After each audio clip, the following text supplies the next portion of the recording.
அவனிதனிலே பிறந்து மதனையனவே தவழ்ந்து அழகு பெறவே நடந்து இளைஞனாய் அருமழை மிகுந்து உதடை மொழியே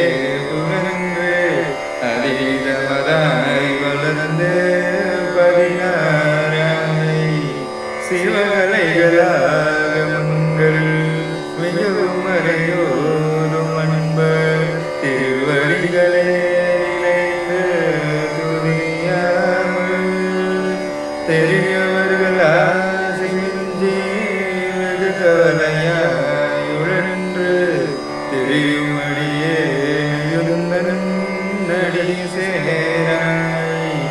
மௌன உபதேசந்து மதியருங்கு வேலும்பை மணிமுடை மீதணிந்த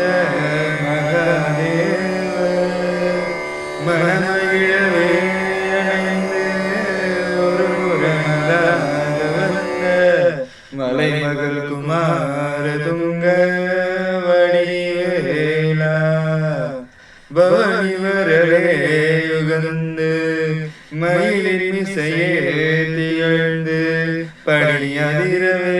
நடந்த கழல் வீரா பரமபரமாய செந்தில் முருகன் எனவே யுகந்து பழனி மலை மேல் அமர்ந்த பெருமாளே பழனி மலை மேல் அமர்ந்த